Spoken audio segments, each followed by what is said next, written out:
Hello, guys. Welcome to our first episode of our new podcast structure. At least we're going to try to segment some of these different off-season or different sports conversations in different ways. And I was speaking to the boys a couple days ago, and I thought this was kind of a fun way to do it. I seen the Pat Mayo Experience, a much bigger podcast, kind of really enjoy to do this Sundays after watching all the NFL games together. They would do this, so I thought this would be a good time to debut this kind of strategy for the playoffs.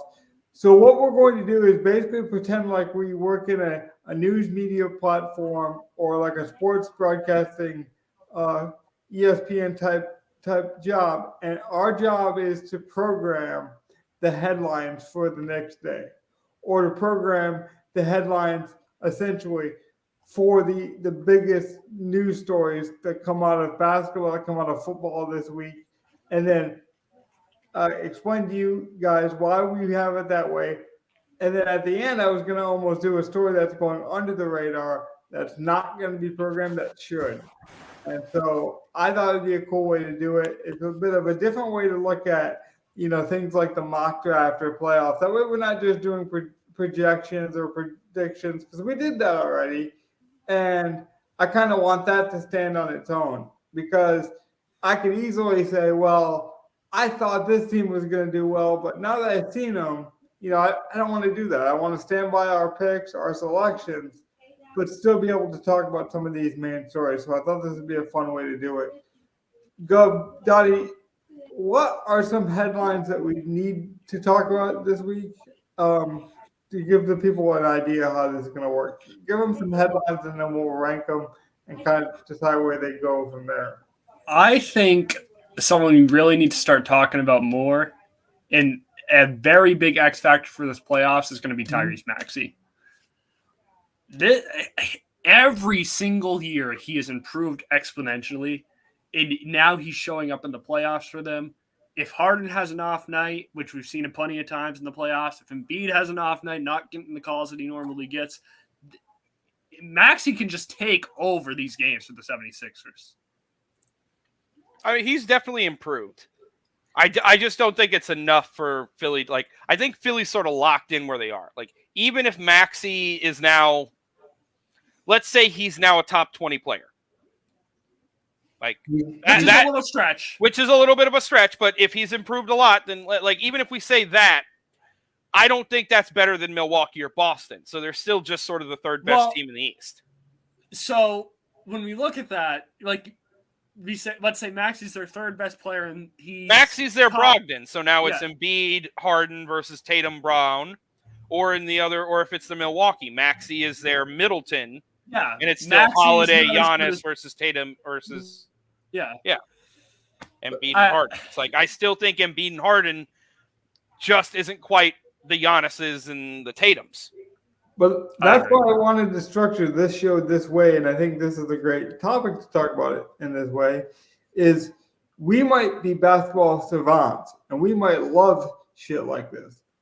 But does Maxey, that's the whole idea of the show, is to build our best entertaining, booking type platform. And I was about to say, to go on that, if I'm booking this, I think this is more like a second hour topic. This is like topic 3 or 4. Well, I was going to say, even though Maxey's good and we can agree on that, does he even make the show? Like, I don't think he does, but he's going to be an unsung hero. If the Sixers make a real run, he is going to be the story, I believe. Right. If you're going to talk Sixers at any point in time, then Maxey's the story you talk when you talk Sixers.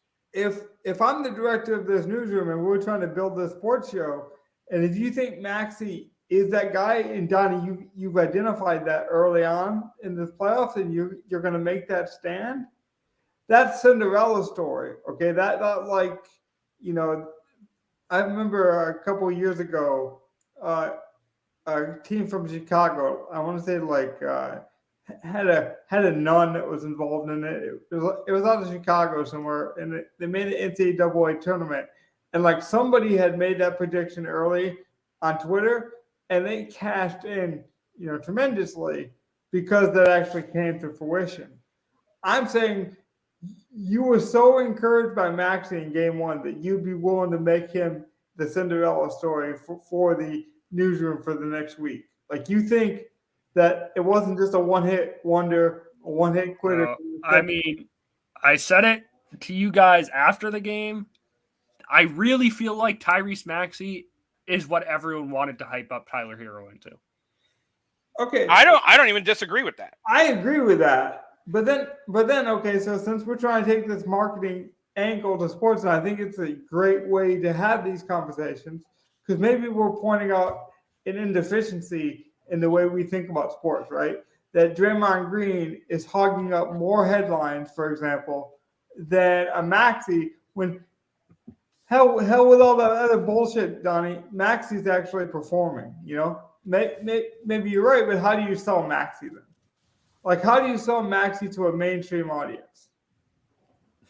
It's hard with Harden and Embiid. Yeah, Harden is such a story because of all the. I mean, he was a former MVP, and you have a guy who has a chance at winning MVP this year. We won't know for a little bit. Right. So when you're trying to bring that young guy into it's very hard to try and give him the attention that he deserves. He's going to be exponentially important because, like I said, their top two guys rely a lot on fouls, and late in the playoffs, they don't usually get those calls, and then we see the teams shrink. Right. No, I agree with you, but see, we're basketball savants, so I think this is a good puzzle for us, or a good challenge, a good mental exercise for us to take good basketball traditional stories. You know, me and Donnie are fans of traditional franchises, and then Gov kind of gives you that like gritty underdog story a lot. But we're talking about mainstream people. Obviously when you build a show, when you build a kind of a network, you need headlines. So is it honestly just that he doesn't got enough sex appeal? He doesn't got enough viability. Like if he had a funny looking beard like Jaylen Brown or like Harden, or like had just a funny looking jump shot like Sean Marion did it, years ago. Like, is that the only thing holding him back? I think it's what he's around. So let me pose this: would you rather Jalen Brunson right now or Tyrese Maxey? Tyrese Maxey. Brunson. I would go Maxey, and that's not a diss on Jalen Brunson because he's had an amazing year too. But I feel like I see something that is not talked about, and because he's not put in the scenario where he can be that second guy, number one guy some nights. I don't think he's had to be the number one guy any night, really, for the Sixers. Has always been one of the other guys with him. Okay, so let's do this. Let's make our final pushes on this Maxey story, and then decide if it actually would fit into. Let's call this an hour program. Would this fit into an hour program? We gotta rank these headlines tonight, and we gotta put at least 4 into an hour if you look at it from a segment standpoint. So here would be my point: isn't Austin Reeves a better story, easier story to tell, and has more sex appeal? Well, Laker Town, yes. Yes, it's an easier story to tell, and it's much more interesting to. Well, you got Laker, because remember, Maxey was a high prospect. Maxey was supposed to be good. Reeves went to Oklahoma, the Dust Bowl in the middle of nowhere, was undrafted, played with LeBron, didn't even start most of the year. In fact, LeBron basically said he didn't know that Reeves was even a point guard in college, which he was. And then it was only because we had so many injuries with LeBron and Anthony Davis that he was forced to handle the ball. And then those guys realized, oh, this guy can not just handle at the professional level, but he has good point guard handles. And then, as goofy as it sounds, but if we're talking from a marketability standpoint, Mark Jackson calling him Austin Powers is really stupid and cheesy, but like that catches on with the casuals. Yeah. Yeah. Agreed. Maxie doesn't have a fun, like loving name. I think he could if he just got the run. But Maxie's always had to be the third, at best, the third guy on a team with Embiid and Harden, where they are always the story. So let's play that out then. Donnie's right. He has a big series, right? He is the reason they win. He has like a big game. You call him Maximilian. Like there's a million reasons to love this kid. Are you buying the story, Gov? Is he going to have a great playoffs? Like if he is, we need to get him in there because we can be ahead of the story, basically. We can be ahead of the. My thought is I still don't think Philly goes very far in the playoffs. Like, I don't have Philly upsetting Boston and playing Milwaukee. If I thought Philly could do that, then I would want to push Maxey because that'll be the entire story is basically you know what Harden and Embiid and you know what Brown and Tatum are supposed to do. But it's going to be Maxey versus those guards of Smart, Brogdon, and Derek White. And if he outplays them by a nth degree, Philly can win that series. And now we have a story for like 5 to 7 games. Okay. But I don't think Maxey's actually going to do that. I think Maxey, honestly, will probably play as well as one of those three that's where Boston's going to have them is when it gets to that, Smart will be able to slow down Maxey while one of White or Brogdon has a big game. Like tonight, it's Brogdon. Game 1, it was Derek White. Like one of those guards will have a big game where Maxey has to. But then there's also a guard that's going to be lockdown defender on, probably not on Harden, most likely. The way I would expect to play Harden, you would just put Derek White or Jaylen Brown on him. And then have Tatum down there helping with Embiid defensively. I'm telling you that's not what they're going to do. They're going to have Smart helping on Embiid defensively, and they're going to have that's just how the Celtics have always played Embiid. They've always had Smart try and help. They've left him one-on-one and had Smart try and pick him. Okay, but we need... I mean, you're right. I mean, I don't think that... Like, I don't think that's smart. I can't believe they've gotten away with that, but... And it's worked, to be fair. That's what I'm saying. I can't believe they've gotten away with it. Like, that doesn't, like... Okay, but we need another headline. If that means that there's always been another mismatch on like a Maxey or a Harris that they just never, that just Maxey and Harris never showed up. Neither of them would have never showed up. So like maybe this year that's what happens. They start doing that. They take the guard and double on Embiid, and now Maxey's wide open for all this stuff that he'll just go off for. If that's the case, Boston's probably going to lose that series because they don't have an adjustment. I think, like if that's what they've been doing, I doubt they start doing what I said, where you start doubling with the wing like Tatum. It's a new coach, to be fair. Maybe he does. Maybe he does. Who knows? But like, if they do what you said and Maxey is what you say, Philly has a lot more of a shot in this series than anyone thinks. Okay, so we need another headline to go against it, though. So we had the Maxey headline. That's a potential. We need to put 4 headlines in our TV show. What's another headline that we need to debate here, Gov? Let's see. I mean, there's always the "What should you do with Giannis" headline. That's a good one. Like, should he sit game 2 with Hero out? Do they even need him? Like, yeah, they're down a game, but could they still win this series with Giannis only playing? Man. 0-2 going into Miami. That would be very hard. Let me ask it this way then, because like we want to try to get the viewership into these headlines, right? You kind of want to get that eye-popping, titillating kind of headline. Who do you blame for the Giannis thing? Like, is it Giannis's decision to play? Is it his decision not to play? Is it the coaches, the medical staff? Like, who makes that determination? That's a good headline. But then, like, how do you frame that? Like, seriously, who makes that decision? Do the fans of Milwaukee have more respect for Giannis if he does like the Willis Reed shit where he's like, no matter what they say I'm playing, I'll play with one leg?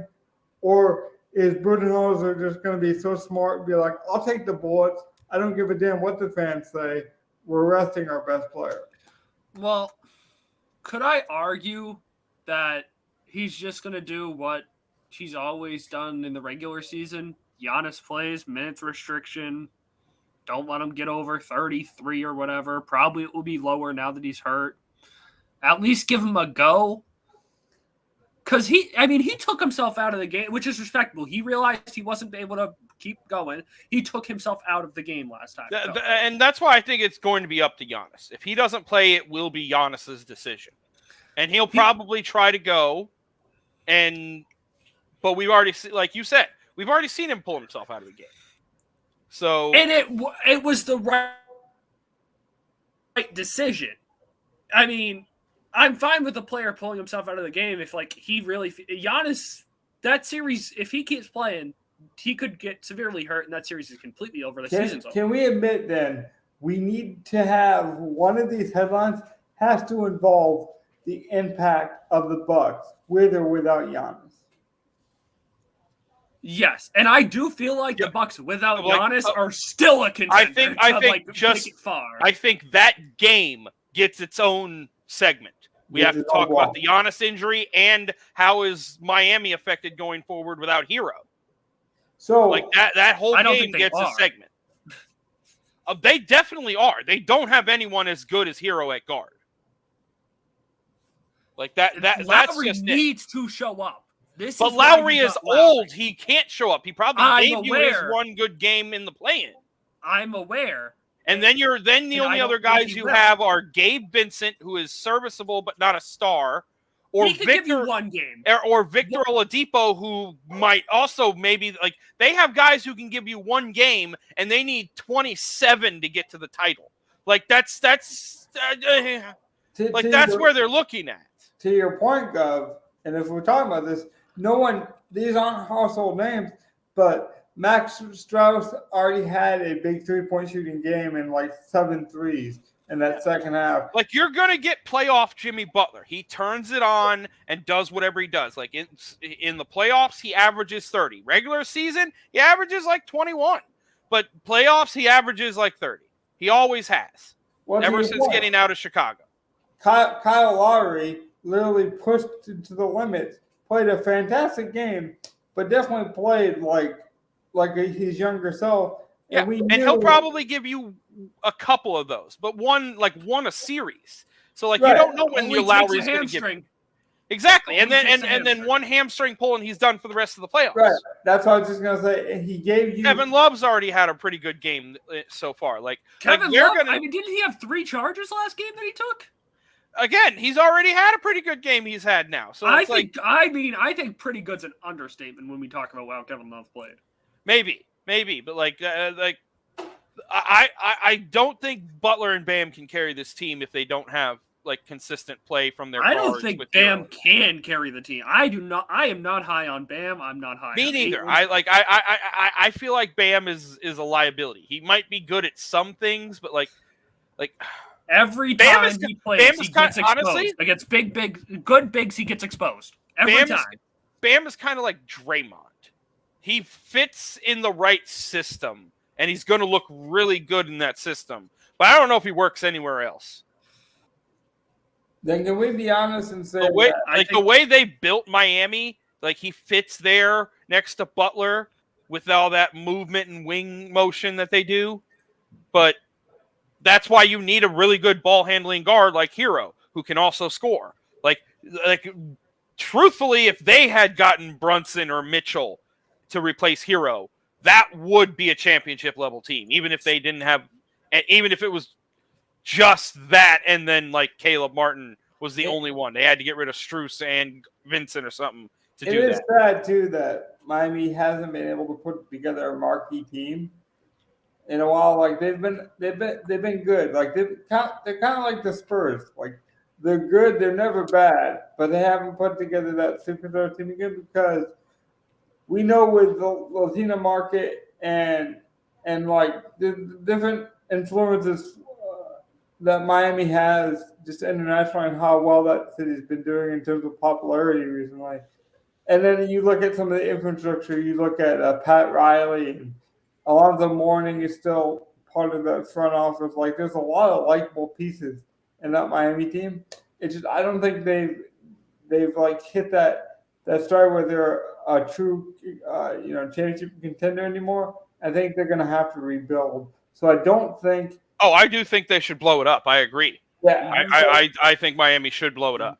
So my thing is, why not do kind of like what the Thunder did? Just completely blow it up. Get 15 first-round picks the next 7 years. Get whatever you can out of Jimmy. Get whatever you can out of Bam. You probably can't get, I was about to say, you probably can't get much out of Jimmy, so you trade away Bam and the rest of it, and then hope that Jimmy will be like you're good. I think sort of locked yourself into Jimmy. I think somebody would give up a lot for Jimmy. Might be, maybe, but I don't think so. Like I agree with Logan. Like I think Jimmy's stuck where he's at, and Miami knows that. You got to remember, have to build around him. But I do think you could blow it up, get some picks for Bam, get some picks for Hero. I'm fine with keeping Hero, honestly. I think you could keep Hero and get away with it for at least a little bit. But then I think you kind of have the Bradley Beal situation where you just have a guard who can score very well, and we'll see. Look, but at least he can try and grow into that player to be that guy. That's saying the guard that scores really well isn't the championship like superstar you have. He's like the guy who could like if he's really good, he can be your second piece. Like that's sort of what Jaylen Brown is. He's the guard that can score really well next to Tatum. Okay, I'll make this point and then we can move on if you guys are ready because I don't think there's any Heat story that's going to sell in this headline. Here. Unless it's to blow it up, which is, I think it's still considered an unpopular take. Well, maybe I'm wrong. To that take, though, let's say they did blow it up. I'm with Guff here. I don't think Jimmy has a market because remember, as much as I like that kind of dog mentality that Russell Westbrook kind of, I'm going to bring it, and I'm not afraid to call my teammates pieces of shit if I think they're pieces of shit. Jimmy has not won himself too many favors in the league, so I don't know how his game is going to age well with being a, journeyman kind of like, I'll take you under my wing and teach you what I know kind of thing, because he's already kind of been a very aggressive player to a lot of different franchises. So it's not like he can just come in and fit in, I don't think. And so that makes his trade value very difficult. Yeah, the only story that I see is Jimmy tradable? Like that would be the only headline I could get from. Why are they playing Danny Green instead of Isaac Okoro? They're playing Danny Green because they're up 20, and they see if I'm guessing, they still got all the rest of the fucking starters on the court. No. But if Danny Green can come out here and hit 3 threes and just completely end the game, that might be what they're looking for. That's what I guess. I mean, Danny Green has playoff experience, so it's like, yeah, we can just throw him out there and he'll be fine. They have a lot of shooters out on this court right now. Okay, yeah, it's Mitchell, it's Green, it's like Levert, like it's other than Jared Allen, it's all shooters. Well, is there a non-basketball story? And the shot went in by Danny Green.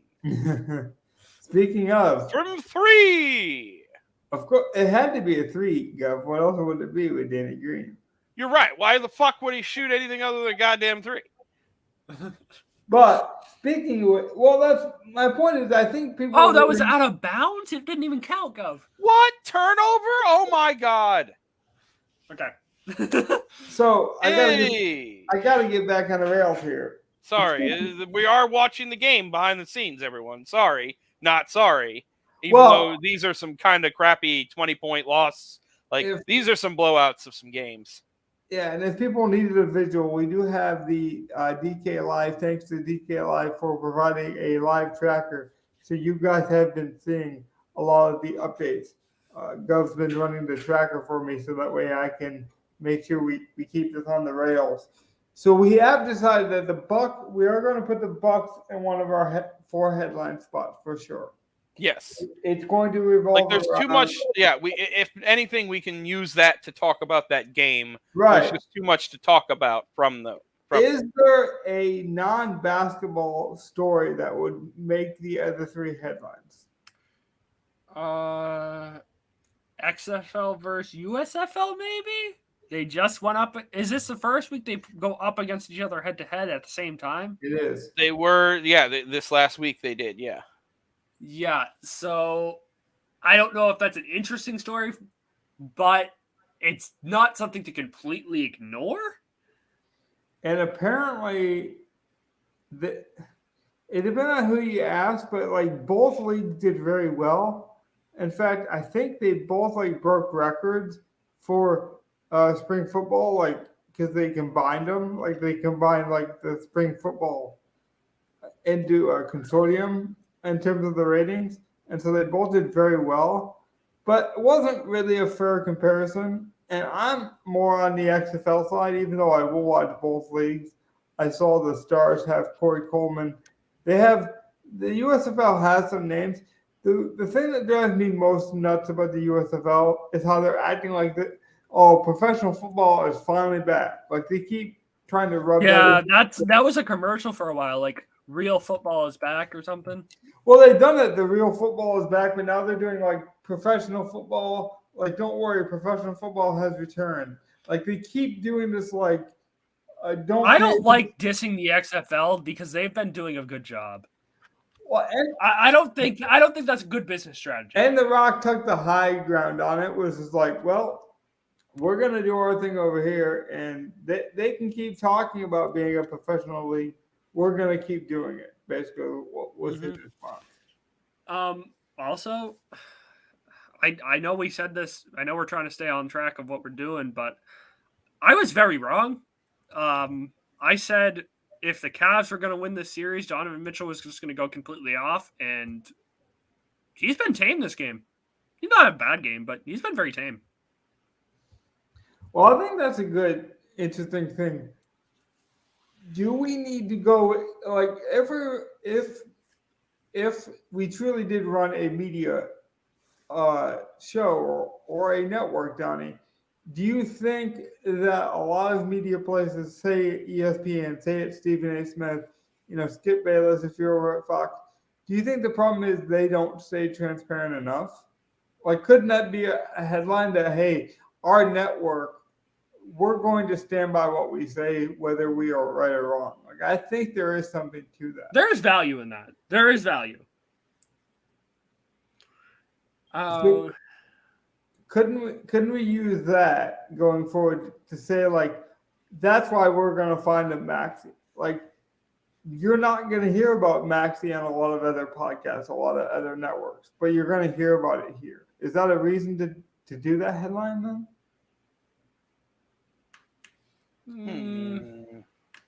I can see the, like, there's got to be interest factor in Maxi, and he's just not talked about. And I think that a lot of, more hardcore fans would appreciate that. Yeah, I agree. Gov, any non-football football is always such forefront of the mind, man. Oh boy, yeah. Any other non-basketball stories? I know hockey's going on, but it's funny because hockey's a huge thing for Canadians. I don't know much hockey either, and the playoffs are happening. So, and the Bruins are really, really good. Well, that's the only topic I can have is because I don't think any of us are hockey fans, right? Like, neither one of us. I'm a sports guy, so I know. Ooh, Garland! What a hoe! Garland's been amazing, by the way. Mm-hmm. It's not the Mitchell game; it's the Garland game.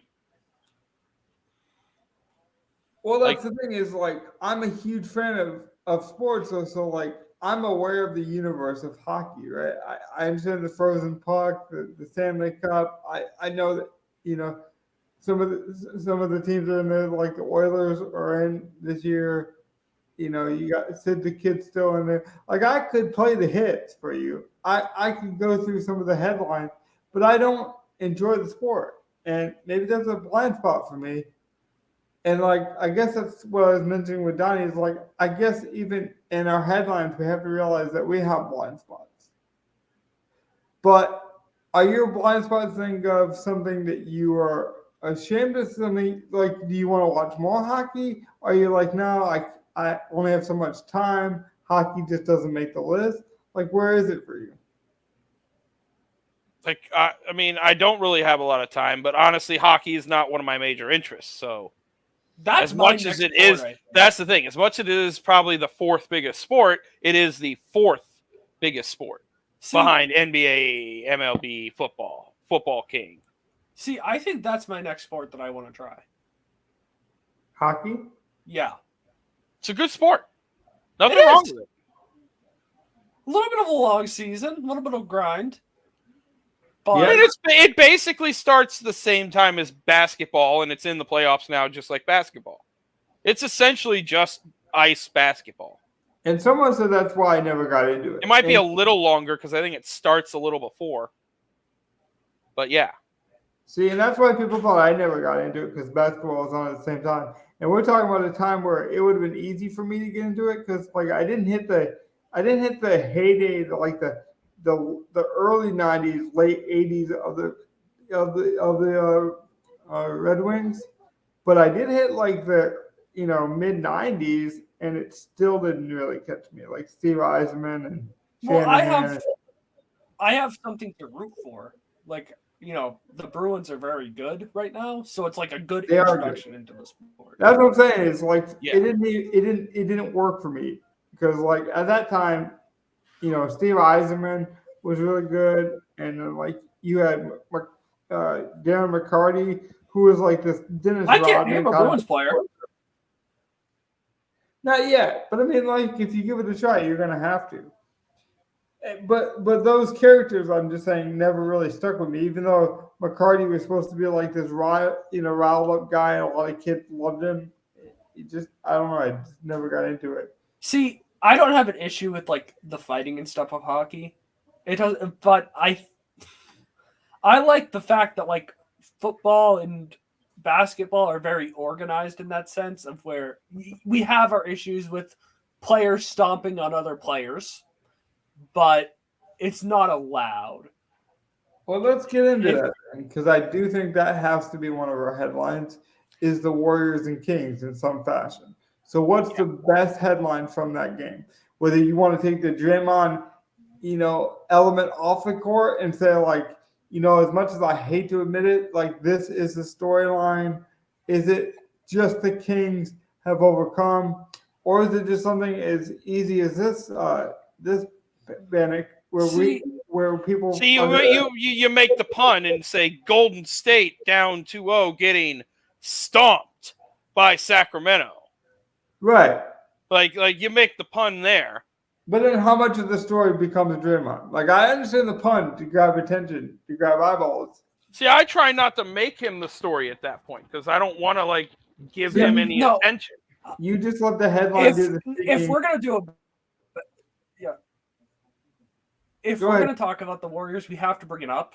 And I just want to say, I will say, Sabonis kind of deserved it.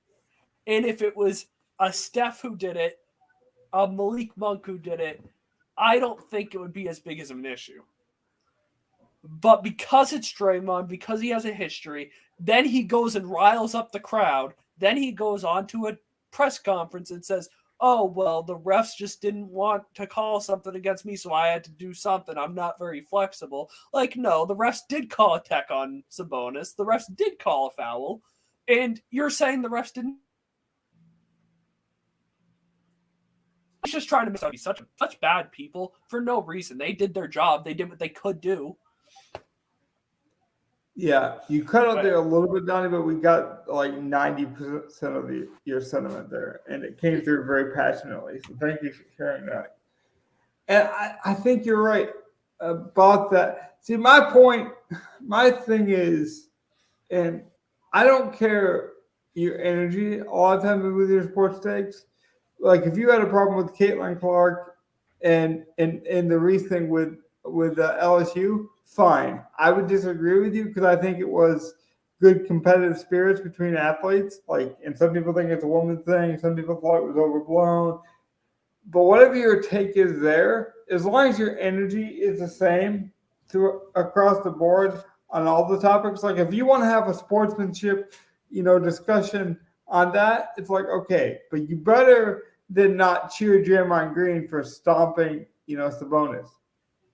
If we want to say LeBron James shouldn't have said fuck when he received his award, it's like, okay, you can have that stance, but then you can't celebrate when Kirk Cousins takes off his shirt in an airplane and starts drinking a bunch of beer. Like, because you can't have it both ways for me. So it's like, whatever your stance is, I'm okay as long as you support it with your other sports identities. And I will stand by, Sabonis deserved it. Sabonis deserved to be stomped on.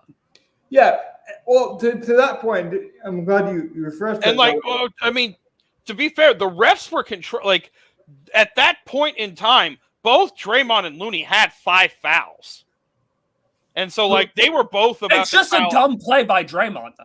So, you're at 5 fouls. No, I know, but that's the thing. But it's not just him at 5 fouls; it's Looney at 5 fouls. So not only is he at 5 fouls, he's sitting on the bench next to the one dude he probably trusts to be out there with them to keep doing the shit. So now you're getting curb stomped by Sabonis out there, and he gets to just do the stuff that he does, which is kind of annoying. That's sort of what Sabonis's game is. He's that tall, annoying. That's what Larry Bird always that's his job. It is it's that's why he's been so good, because he does it so well. Sabonis deserved it, and Sabonis should have done it. I think Sabonis should have done it. It's a dirty play, but guess what? It won his team the game, probably. Well, Draymond's out, and he might be out next game. Yeah, and maybe you don't do that, to your point, Donnie, if it is Looney, because the attention wouldn't be there. But because it's Draymond and you can bait him into making a stupid decision, you do it, And it's sometimes even hostage negotiation, they're trying to trick the threat sometimes to alleviate the threat. And so sometimes you're going to do something that's not kosher per se to get the result you want. And so I think that's our headline, because I think that's the one we agree on the most, is we should attack it from who deserves blame, Draymond, or the thing, and we say it's both, and we're fine with it, because I think that's the angle that most people aren't taking. Most people. I can. Well, that's the thing. I can understand both sides. I understand from Sabonis's game and the fact that Draymond and Looney are both in heavy foul trouble, why both sides are playing aggressively, because it's working for Sabonis in his favor, and it is definitely causing Draymond to go full Draymond and snap. Yeah. It did everything. It was it's almost like the formula. You probably could have seen it coming in one of these games. So you agree with that thing, Gov? It's we can use that to our advantage. We can say, hey, the three of us, we knew what the Kings were. We were the three of, you can go back and watch. We said that this would be one of the best series before they even played. We're not one of these beam-loving Star Wars fans that's going to act like, oh, well, because Fox led the beam, because now it's a story. Fox has been playing out of his mind in this series. He has been playing so well. I did not expect this. It's caught me he keeps playing like this, it will be a 7-game series.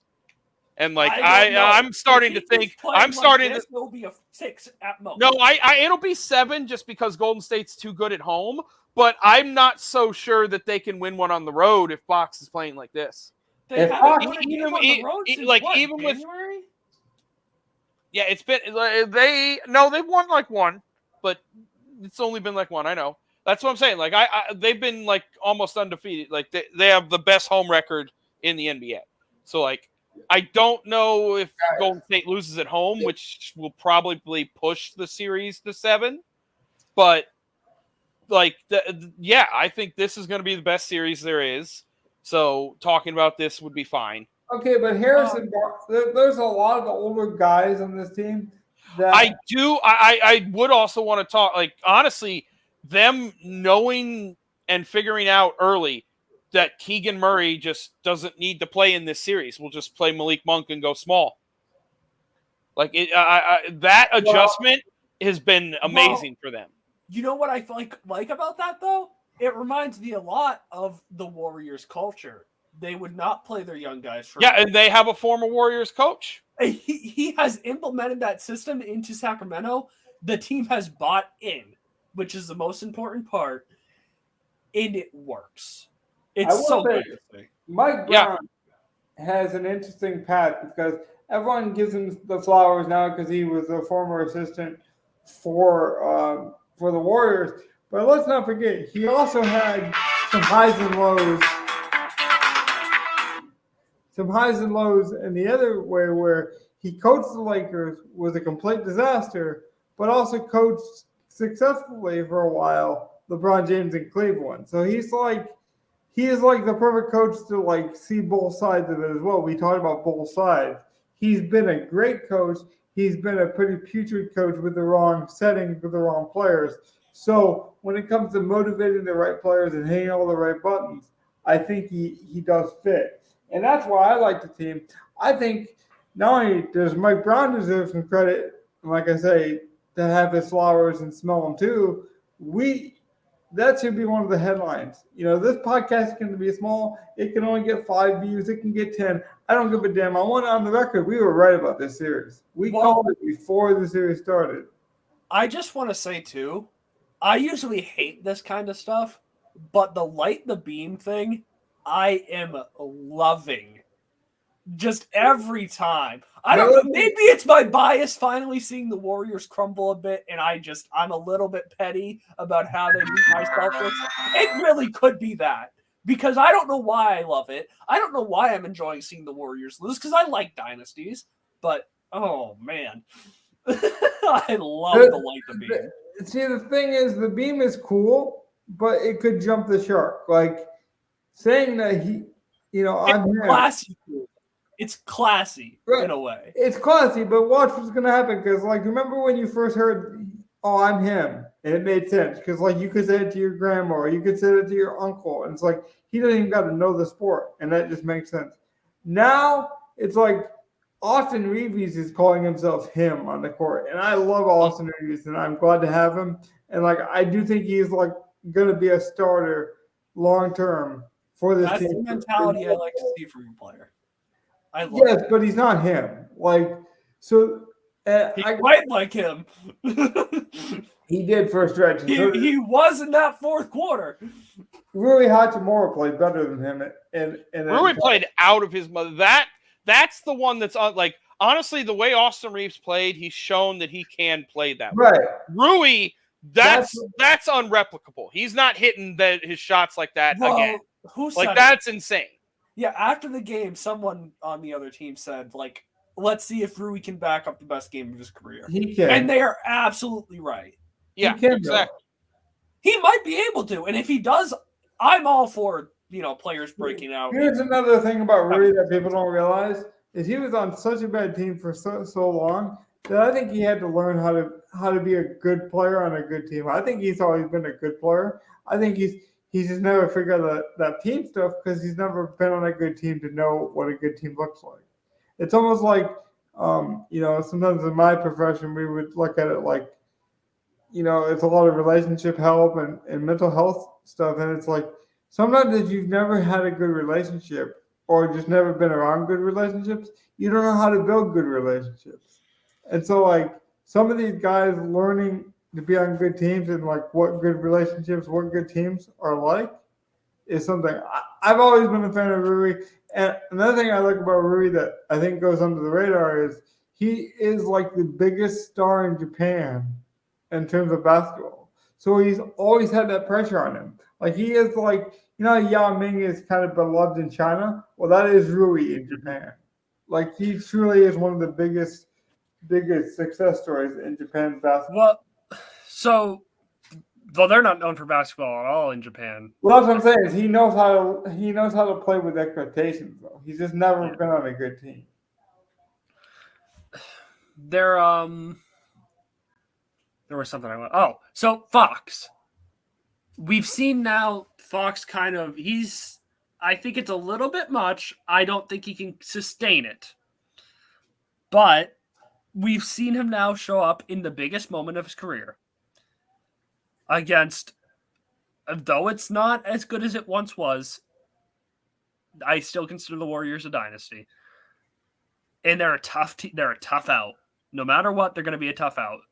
And they are in each other's heads.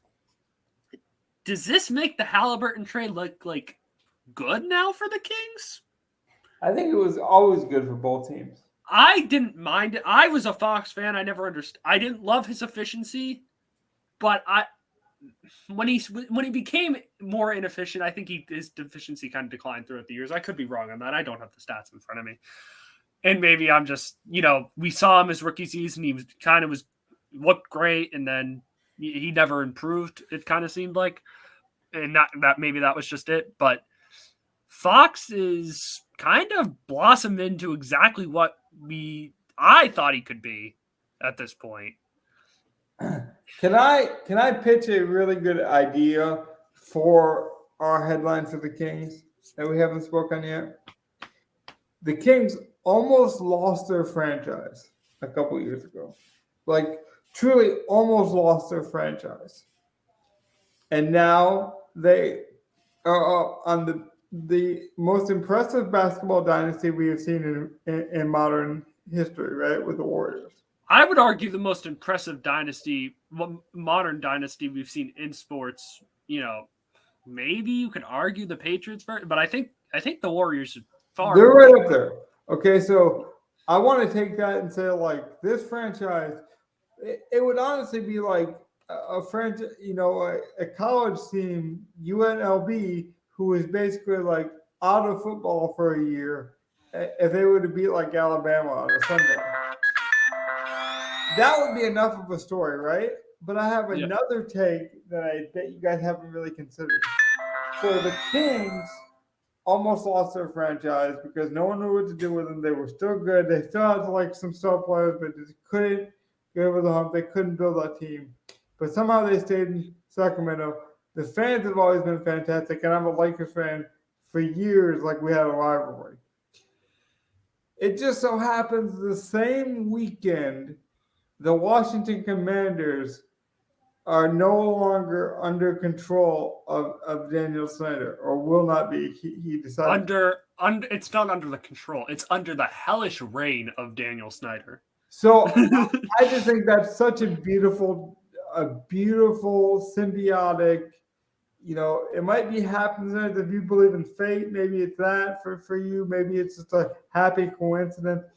But for one franchise who they've always supported, Vlade Divac and Peja Stojakovic, Mike Bibby, Chris Webber, you could talk about the Lakers screw job with the referees, whether that was just poor officiating, whether it was like they've always stood by that team. And then, like, that's a good organizational story. But then probably one of the best ones is Snyder losing the Washington Commanders. I just thought it was such a great parallel that both of those great things would happen on the same weekend. I might be wrong. I'm not 100% sure. Next round, if the Kings win and the Lakers win, are we going to get the Kings versus the King? Because I feel like that's a great story.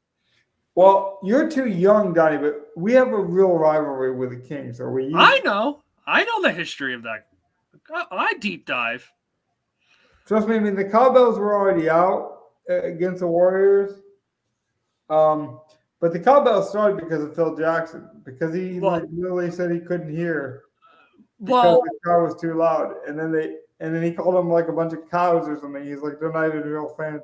He made a reference to them being animals, and then they brought cowbells. Like, that franchise, they definitely support their team. Yeah, well, I think the Warriors GM was in the crowd the other night, and he had one fan behind him the whole time, ringing a cowbell right in his ear, which, again, in my opinion, I'm fine with it. It's the fans' jobs to be as rowdy as they need to be. to get their team going. So why don't we admit that one of our headlines is definitely the Bucks, Milwaukee. How does Giannis change, right? Then we're going to talk about the Kings' organizational success after almost failing, and we'll tie that into the Washington Commanders with Snyder losing their team, and just how good organizational juju is happening. Gov, did you want to mention anything about that before we move on? No, I think those are good. I'm honestly right now. I'm just got starting lineup, so I'm like finishing showdown for the Phoenix Clippers stuff. Well, that's the thing is we can't book an hour show. I was about to say, who do you guys like better, Kawhi or Westbrook tonight? Westbrook's always going to give you a potential triple-double. How about Booker or Durant? Booker, I think I'd go Durant there because Russ has played such good defense. I could see Booker having an off night again. Okay. So that third question, give me 3 of the 4. Who would you play? So you have Booker, Durant, Westbrook, Kawhi. Kawhi, Durant, Westbrook. Westbrook, Leonard, Booker. So we just disagree on Booker and KD. See, and I like Booker, Durant, Kawhi. We can never just get this down to a science. Really? Yeah, I know. I'm just it's every time with us. Showdown's just so crazy. I'm running optimals right now just to see what I got. I'm like, see, I just think Westbrook, you can't not have. If you're playing fantasy basketball, you can't just say, okay, Westbrook is in a high consideration. Can you guys give me my flaw on Westbrook? I told you because he was 3 of 19. Damn it. But no, that's the thing, Donnie. I don't give a shit. He could go 1 for 50 in the second game. I promise you, he will make an impact in the game. And that's I don't disagree. He made an impact, and I think he did play a very good game. He won in that game. He did. That defense on Booker and the pass in. Do we want to call it save the ball? I don't know. Whatever. Donnie, he blocked it. He made sure it went off on it, banged it into his fucking knee. Like that's how you almost like you. That's how you win a game. But no, that's how you're aggressive. That's how you almost like quote unquote hurt or make that enforcer kind of mentality. You don't stomp on somebody like Draymond Green. I agree. That's just chicken shit. Like I said, I don't know what your opinion on it. I firmly believe it was well deserved. So let's do that. So let's call it Russell Westbrook makes chicken salad, Draymond makes chicken shit. Like that's our third segment. We just because I'm not saying that Russell had a good game. He played like shit for 3 quarters. I'm saying that guy has some kind of magic being, man, where it's like you want him on your team. Russell could have one leg and I would still want him on my team. Like truly, I don't know. There's just something that beats in that man's heart that's a bit different. And that yellow outfit, by the way, should tell you nothing else. The man showed up in honestly, it looked like giraffes on his shirt, right? The way these players dress now is crazy. Russell's always been dressing that way. And shout out to the man. He donates a ton of it to food banks and people that can't afford clothes. He has his own clothing line and make sure he donates a good portion of it to people that need it. So the guy is a great dude. So that's the third one. Russell makes chicken salad and Draymond makes chicken shit. And if you need to know why, I think we covered that in the last couple topics. So now we have this. So here's the thing though, is what's our last topic that we think is gonna really propel the story next week? Is it Middleton's big step up and how he's gonna have to step up for the Bucks? Is it that Giannis will come back? Is it the Nuggets are better than we thought and they proved it? Is it just What are some of these storylines that we're going to see? I think we need to hit on the Nuggets Timberwolves series because, man, what do the Timberwolves do at this point? Yeah. How do you blow it up when you have Ant? How do you blow it up when you just traded everything away to get Gobert? You just got rid of all your assets. You don't. You can't blow it up. This is just what you have for like 3 years. Work. I was about to say, this is just what you have for 3 years. You know it's not going to work, and it's going to be bad. And Gobert's just going to get older and worse. Guys, if you can't fix it, right, and we just said that the Heat should blow it up, right? So maybe that's our fourth one. Heat blow it up. Wolves keep howling because you can't blow it up because of what they did, with the transactions recently. So it's almost like if you can't afford clothes, you might just have to move to a nudist colony long term and bear all. And I think that's what the Timberwolves are going to have to do. They're going to have to buy into this big man basketball even more than they're doing right now. And they're going to have to try to win this series. And I think with Gobert, I like Gobert. I think he brings a lot of value to the team. I like Cat. And you have Naz Reid, too, who's a very solid backup big man. I mean, they definitely miss him this series. I know basketball is a bit different, and with less players, this might be harder. And I disagree with this. I think you got to keep Gobert and Towns, and you got to try to win this series. But what if you just try to bring in a new coach and you just try to rebuild the culture, right? Knowing you can't make a lot of roster moves, and you take Rudy and you do the Kenny Galladay approach, where you're like, you know what? We know we fucked up. We know we're going to pay him too much money, but he doesn't fit our starting lineup. So we're going to play whoever makes sense. So McDaniels, when he comes back from his hand injury, he's playing over Gobert. Well, so with that, I'm not doing anything. If I'm the Timberwolves, I do not do a single move until I talk to Ant. I'm keeping Ant happy. And I know I don't love the idea of bending over backwards for players, but I think Towns is better than Ant ever will be. So you can go to Ant. I'm going to Towns. But we've tried it with Towns already. It doesn't work. That's how I feel. Have we? Yeah, I would say yes. You brought in D'Lo. You brought in all these other guys. I mean, granted, you brought in Jimmy, which was supposed to be the one. The Jimmy trade was supposed to fix that team. But whose fault was that? I think Jimmy's side of the story makes a lot of sense because I feel like he was brutally honest. That team was not ready to win behind Cat as a leader. But okay, this one might sound drastic, and I'm never afraid to make a good metaphor that makes sense, even if it is controversial. I'm not discriminatory at all, and I hate people that are. If you put me in a room with a KKK member, I can tolerate them for a while. But after a certain point, we're just not going to be a good mix. So, I'm not saying that Towns and Butler are bad players, or they're not both right, or they don't have their place in the league. I'm saying maybe it was the coach, maybe it was the general manager. Somebody had to know that wasn't going to be a good match. That's not always on the players to grunt that kind of thing. It's like someone should have known that knows both of those guys to know, hey, this isn't going to work because these personalities don't fit with us.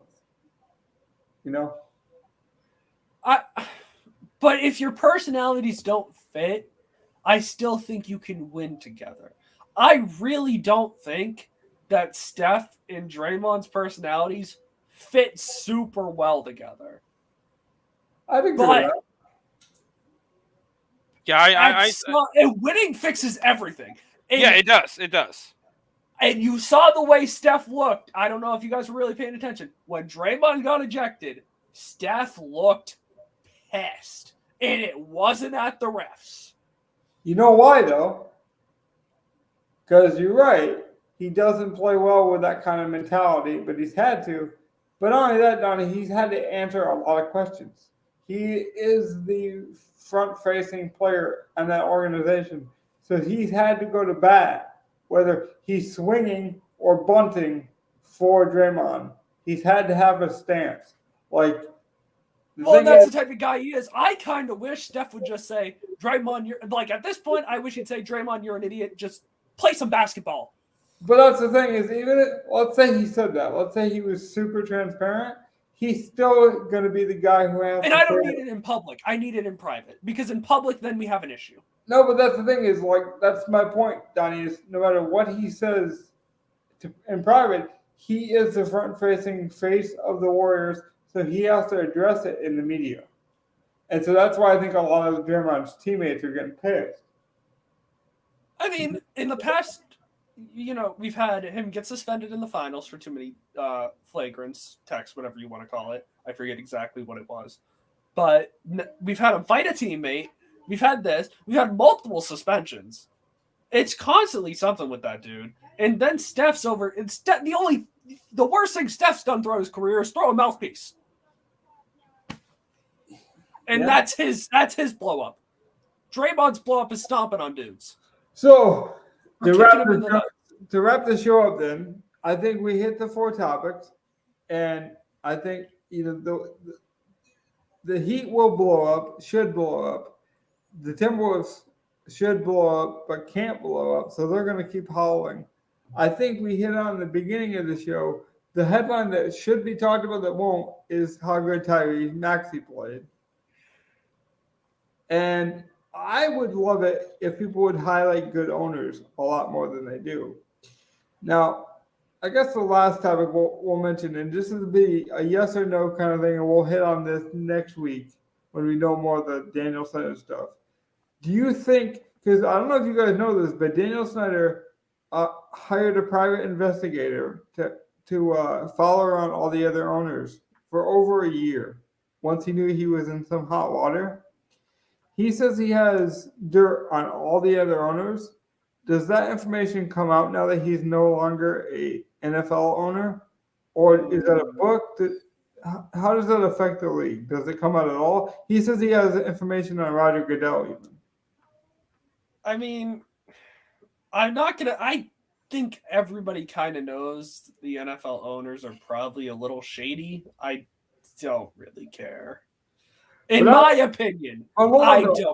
I don't think anyone's ever, and correct me if I'm wrong, because no offense to Donnie, but he's younger here. Has any of the owners ever held a league commissioner hostage like that?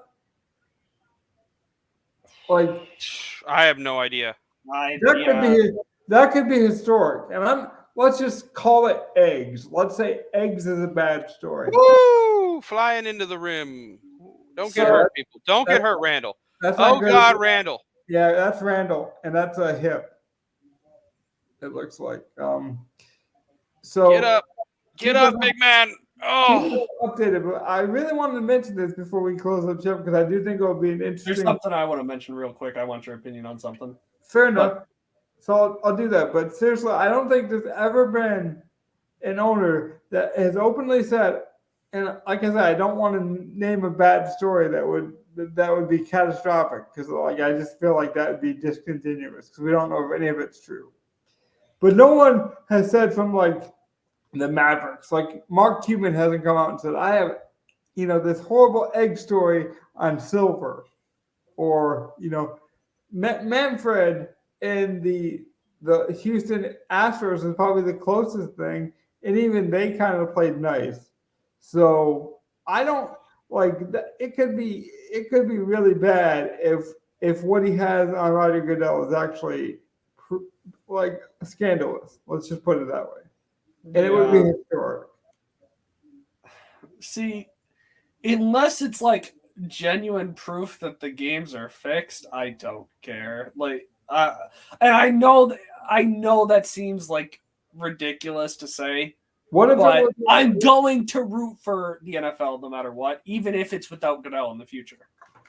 What if it was a bad story, a racial story, for example, I didn't want to even give this, but you made me here. So like, let's say he had a story that Roger Goodell openly said, I don't want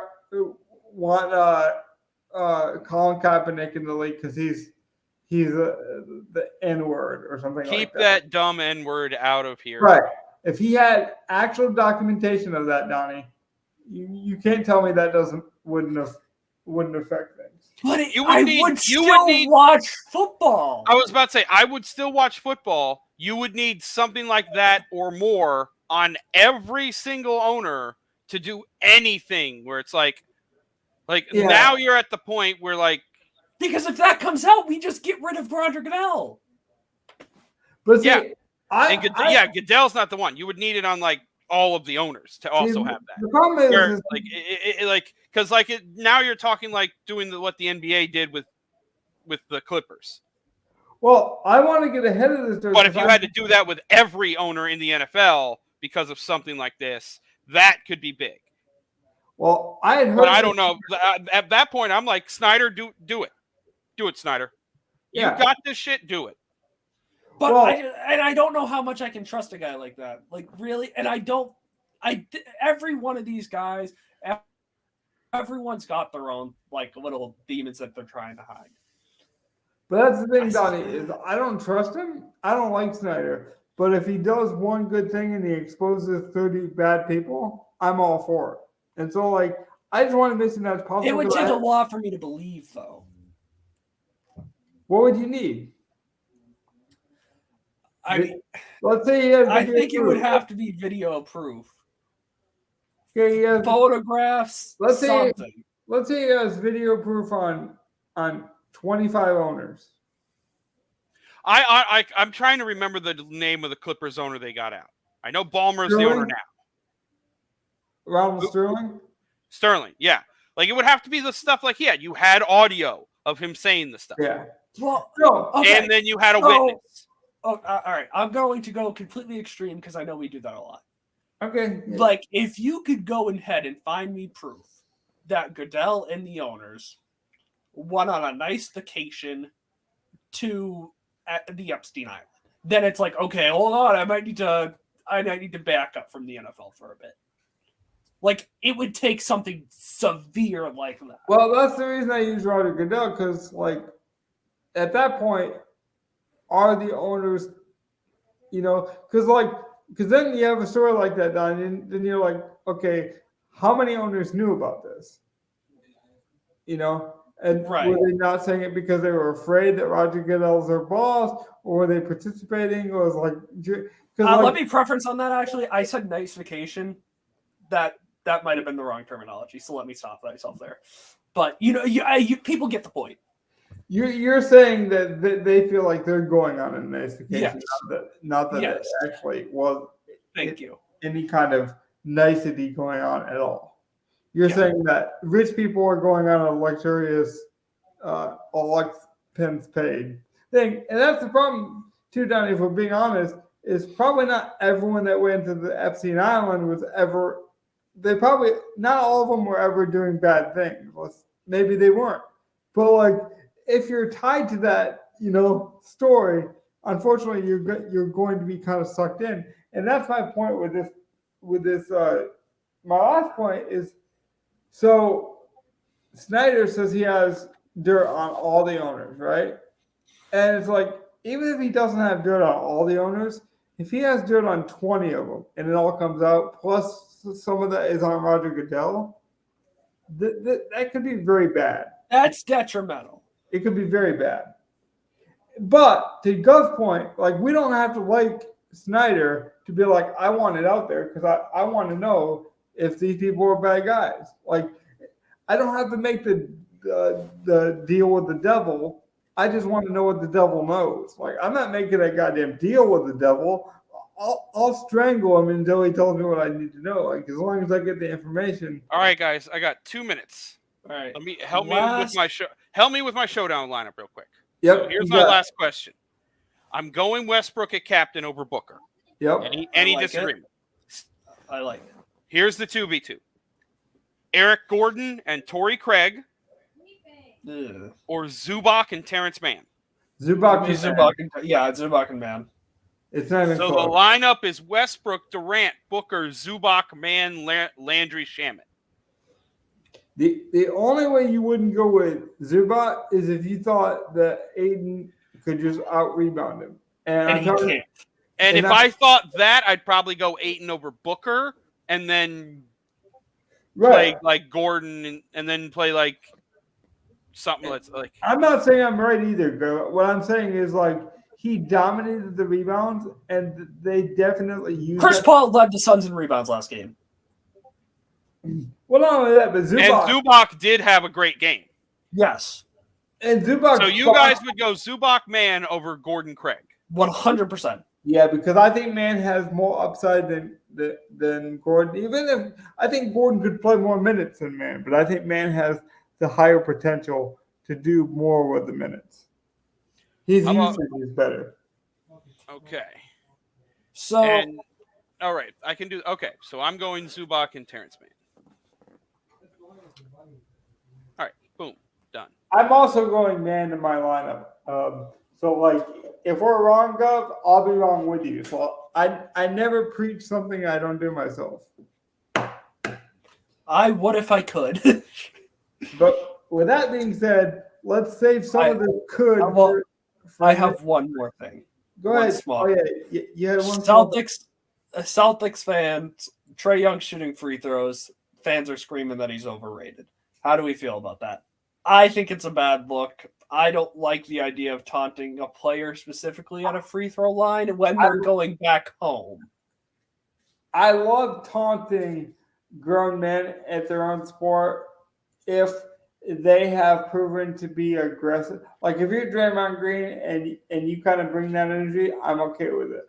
I would have to know, is Trae Young known for talking? Did he talk to a lot of the fans? Not the Celtics, I don't think, but he's known to be a talker. Okay, so I don't get why we're starting beef with Trae Young. Is my point. I'm fine with it then, because it goes back to the Caitlin Clark thing. It's like everyone hated that she got the John Cena you can't see me, and then the ring pointed at her when she lost, but she did that to the people that she beat too. It just wasn't covered. So and she admitted that's who I am. That's what I do. So I have no problem taking it either. I can take the medicine when I dish it out. I just don't love doing it knowing we're going back to Atlanta. And he's had a bad series. Well, let's be honest. That's what I was talking about at the beginning of the series, Donnie, when I talked about have the same energy no matter what, be the same fan. You've never really liked that trash talk stuff. I've never liked the trash. I don't like it with Kyrie either. Right. So that's what I'm saying is you're consistent. Maybe that's just who I am. Yeah. But I did like it when he started and the Knicks fans gave it back. You know what I mean? Right. Or it was the other way. Maybe it was the other way around. I don't know. Either way, it was a fun series and it was enjoyable. But this just doesn't make sense to me. I like it as long as it's competitive. I would never go on the court and call somebody's mom. There are boundaries, right? Mother's too much personal. It wasn't in bad taste, I guess. Just saying he's overrated. That's a fine trash talk. At least it wasn't. It just not my cup of tea. But I'm a trash talker. That's it. Did you have anything on that? Nope. I'm at lock. Oh. Good luck. Let's hope. Let's give the people taxes sort of sucked this year, so we'll give the people one last look at DK Live, and then if you guys have any last minute words. I got my last thing in. Man, Celtics another great night. Yep. Cleveland, they win by 27. And Donovan Mitchell had 18 and 13, I think. That's not a Donovan Mitchell game. I did not know he could pass like that. He can. He doesn't always do it. It's like Russell. It's like him and Garland kind of flipped it. Yeah, they did. And that makes me even more excited to want to watch more of this series because I think the Knicks will come back, maybe depending on how Julius Randle is. The Knicks, Cavs, I want to see a close game between them next. hopefully that's what we get, and it's not just that flip-flop series. I think you get it if Randall comes back healthy. Me too, because I think we've now seen the best of both teams and the worst of both teams. But shame on you, Luca. Brunson is a player. I'll say that. Oh, Good night. yeah.